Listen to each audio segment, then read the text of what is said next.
আজকের দিনে দাঁড়িয়ে একটা কথা অস্বীকার না করলেই হয় না, মানে আমি করতে পারছি না কথাটা অস্বীকার, যে সত্যি শুনে এসছি কি শত্রু ঘরেই হয়।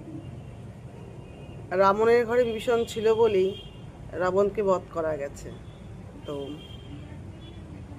বাইরের শত্রু, বাইরের যারা আছে তারা কোনোদিনই কোনো ক্ষতি করতে পারে যতক্ষণ না নিজেদের লোক, মানে ঘরের লোক যুক্ত না থাকে।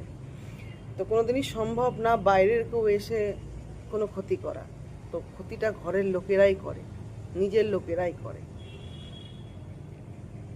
শুনে এসছি, আজ আমার সাথে ঘটেছে। কোনো এক সময় আপনাদের সাথে শেয়ার করব, সময় আসুক। আপনারা আমার সঙ্গে যুক্ত আছেন, আর আমিও বন্ধুত্বের হাত আপনাদের দিকে বাড়িয়েছি। আশা করব আপনারাও আমাকে, আপনাদেরও হাত আমাকে বাড়াবেন বন্ধুত্বের। তো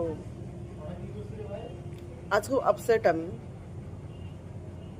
একটা টাইম গেছে না লাইফের 100% তাদের সাথে, তাদেরকে দিয়ে, তাদেরকে সাপোর্ট করে, তাদের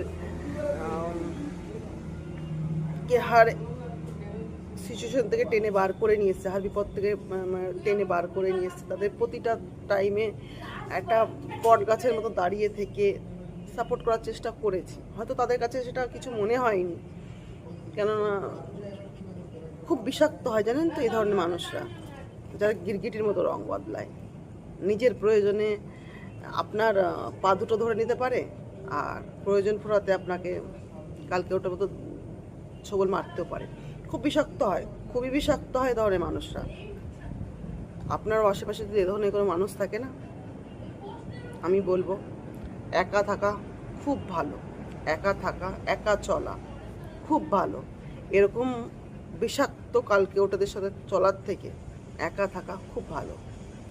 আপনি ওই শত্রুদের সাথে, ওই কালকে ওটাদের সাথে আপনি পথ চলুন যারা আপনার ঘরে বাইরে আছে, ঘরে যারা আছে তাদের সাথে নয়। খুব বিষাক্ত তারা, খুবই বিষাক্ত। এটা আমার অভিজ্ঞতা। আজকে বলে না, কেউ না ঠেকলে একটা শোনা কথা, আর যতক্ষণ না কারো ওপর না হয় ততক্ষণ সেই জিনিসটা উপলব্ধি করা যায় না। তো ততক্ষণ নিজের উপরে না হয় ততক্ষণ কোনো কিছুরই উপলব্ধি করা যায় না। আজ আমার উপরে হয়েছে, তো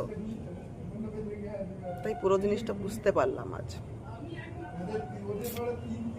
আজ বুঝতে পারলাম।